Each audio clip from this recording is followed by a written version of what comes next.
We began a journey together as a congregation at the start of this year. We did so because we recognized that we were facing some unprecedented challenges in the early 21st century. We were not thriving like we felt we could have or should have. And we wanted to know why and what we could do to change that feeling and that reality. And today we are moving towards the end of that process. After worship, we will meet to discuss the report that we have prepared that includes some recommendations that we hope will help us to move towards the future with that sense of vitality and hope. But before we do that, before we delve into the report, I'd just like to talk for a little while about the attitude we need to bring with us. I wonder if you remember a time, about 2 decades ago. It was back when online advertising and commerce was kind of new. And back then, in the early 2000s, the internet was flooded with a certain kind of advertisement. It was often called clickbait. It was a kind of ad that was loud and enticing and made it almost irresistible for you to click on it and find out what it was all about. And there's one particular kind of ad of this sort that really stood out. And I know you've seen them. The kind of ad that proclaimed that a certain man or a certain woman had found one weird trick that would solve the most difficult of problems that people struggled with. So there were these weird tricks that would fix people's weight problems or hair loss or complexion or wrinkles. And all you had to do was click on the ad and you would have the answer to your deepest problem right there. Do you remember those ads? Remember seeing them? You still see them sometimes. And these ads often included lines that went something like, "Doctors hate him," or "Doctors hate her." That part also made them so enticing because, of course, they suggested that you could solve your problem without going through painful or expensive medical treatments, that you could be healthier without having to work out or make significant changes to your diet. The implications were, of course, that they, the doctors or what other experts, were intentionally lying to you, trying to suppress or hide this one weird trick because they didn't care about you. Not like the people posting the ad did. Many of these ads, in case you don't know, were scams. And yeah, they managed to defraud people out of thousands of dollars. But I think we can all understand why the ads were so successful. Because whatever you are struggling with, whenever something isn't right, it is tempting to look for that one weird trick, right? If you can only find that one simple thing you can do that's going to make everything all right. I mean, especially if it's painless, if you don't have to make any real changes to what you're used to, that would be so great, right? Churches do it too, by the way.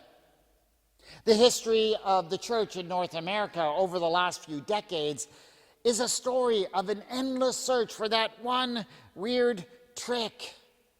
History is full of these ministries or these program fads. Experts come along and promise that if only you adopt their 3-point plan or their 12-point plan or however many point plan, you will thrive. They're promised that if you use this evaluation tool or that missional philosophy, it will make everything all right. These fads just keep on coming. And I'm not saying, of course, that there wasn't anything of value in some of these ideas. Sure, a lot of churches undertook these programs and it helped them to make necessary changes, maybe led to some success. But I would suggest to you that any congregations who saw these ideas as just one weird trick that would fix everything with no mess and no fuss, well, they likely did not get what they needed. The one weird trick fallacy also affects many a local church. How many times Have church leaders had a member or even a visitor come up and say, Pastor, I got one weird trick that will save this congregation? Of course, they don't actually say it in so many words, though. But it's what they mean when they say they heard about this church over here that did this thing, or that church over there that did that thing. And look at all the success they're having. Look at all the people who are showing up. If we did that, just think of the results. That's one weird trick thinking. And of course, again, there's nothing wrong with learning from what other churches have done successfully, but it rarely works if you take that as a one weird trick approach. You can't just take one thing from one church and expect it to work someplace else without taking into account the culture and the context and some of the specific characteristics of that church that maybe contributed to that success. It doesn't work as a one weird trick solution. There was a woman who had a flow of blood for 12 years. And this is just a horrendous situation. Such a flow of blood would have made her unclean, therefore socially unacceptable. So this was not just a serious medical issue, which of course it was, but this affected absolutely every part of her life. And this woman's story is told in 3 of our Gospels. And each time it is, of course, told in the same general terms, but if you compare the 3 stories side by side, you quickly realize that each writer, Matthew, Mark, and Luke, has a way of telling the story a bit differently.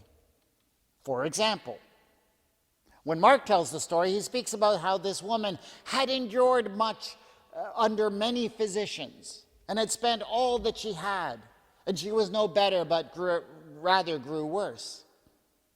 But Matthew, in his gospel, actually jumps over all of that, over all those years of struggles. He doesn't even mention her suffering because of various doctors, which of course makes me ask, do doctors hate her? Anyways, Matthew skips all of that. He jumps over it and finally comes to her coming up with one weird trick to solve all of her problems. She was saying to herself, if I only touch his cloak, I will be made well. See, the way that Matthew presents it kind of makes it seem as if it's this one weird trick solution. Years of struggling to find health and social acceptability are just wiped away by her doing just one thing. And I'm sure you'll agree that what she does is actually, kind of weird. And if the story had ended like that, maybe that would be the message. It certainly represents the way we often approach Jesus to solve our problems. We like to wait around until we've gotten ourselves into a bad corner and we turn to Jesus in desperation for that quick fix. As I've already said, we tend to do that when we're worried about the vitality of our churches. But I could also give lots of examples of how we do that when we run into serious problems in our personal lives. I know I've done it. It is our default to want to turn to Jesus as our lucky charm, as our talisman, as our one weird trick. But that's not where the story ends in the Gospel of Matthew. Again, if you were to read this story in other versions, in other Gospels, you might get a bit of a different impression. In the other Gospels, they actually spend a bit of time puzzling out how it was that Jesus figured out what had happened. The way Mark tells the story, for example, Jesus felt the power coming out of him, and he stopped and started looking around to try and figure out who touched him.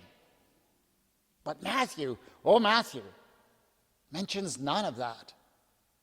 Likely because he recognizes that it might leave his readers with the impression that Jesus was this magical source of healing power, that he was that one weird trick that would solve your problem. But Matthew and Jesus, no, that is not the case. And so what Matthew does, rather than worrying about, all that stuff about Jesus looking around to figure out who touched him, Matthew jumps immediately to Jesus' commentary on the whole affair. "Take heart, daughter," Jesus says. "Your faith has made you well." And it's only then that Matthew finishes the story by saying, "And the woman was made well from that moment." That is, from the moment when Jesus said that. Now, at first glance, that might seem as if Matthew's only reaffirming the woman's one weird trick approach to health and vitality.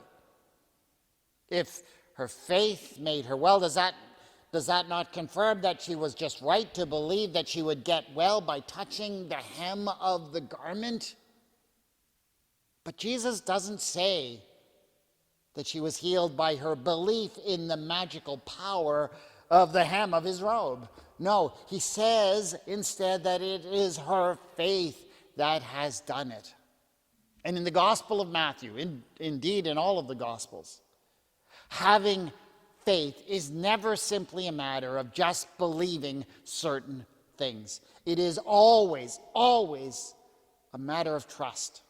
It's about trusting in Jesus, in what Jesus has said. It is always a part of an ongoing relationship, and so it can never be reduced to one weird trick.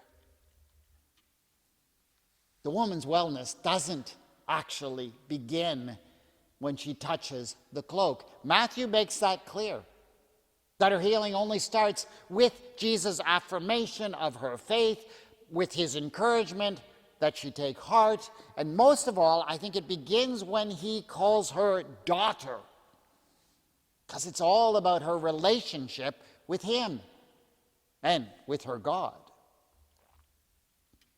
When you get your copy of our report today, you will find that it is filled with many things that we propose to do as a congregation. There are actions we plan to take at particular dates. There are new regular practices that we mean to put in place. I hope you will find lots of specifics that will help you to discover a thriving future, that will help us to do it well. But you want to know what you won't find in this report? You won't find one weird trick that'll solve all of our problems and fix all of our worries. Because health and well-being and thriving are not things you can achieve with just one weird trick. Oh, sure, there's some relatively simple things that we can do that will help us, but it's not about doing things that cost nothing and fix everything. These things will only make a difference if they are part of an ongoing journey of faith and faithfulness. Faithfulness to God, faithfulness to one another. If I could get a little bit more specific, I'm going to talk about one of the aspects of our report. We identified in this report as one of our priorities the need to cultivate in our church a culture of kindness. And that includes things like making sure that people feel welcome and free to participate no matter who they are. I believe that priority is crucial to help us bring vibrancy to our church. But I'll tell you something. If we try to do that through a one weird trick approach, it'll be doomed to failure. It's not going to work just to tell people that they're welcome and included. It's not good enough to just lay out a welcome mat, because getting to a place where people, especially maybe different people, feel that they really belong, that they really have something that will be valued in their contribution, that's something that can only be achieved by building trust over time. I don't know if you realize that, but there's a lot of people, who've been hurt by churches over the years. May not have always been intentional. Maybe it was sometimes even unavoidable, but it's happened.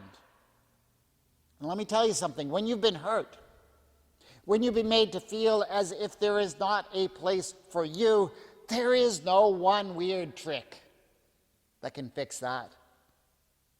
It takes time to build a relationship until you get to a place where you feel as if you can let your guard down, because this time no one's going to try and hurt you. There are no one weird tricks. But there's hope. And there's life. And that's what that woman discovered when she came up to Jesus that day. I don't know if doctors hate her, but I do know that on that day, she was finally able to know one thing, that Jesus loved her and that she belonged. And that was the beginning of all the difference.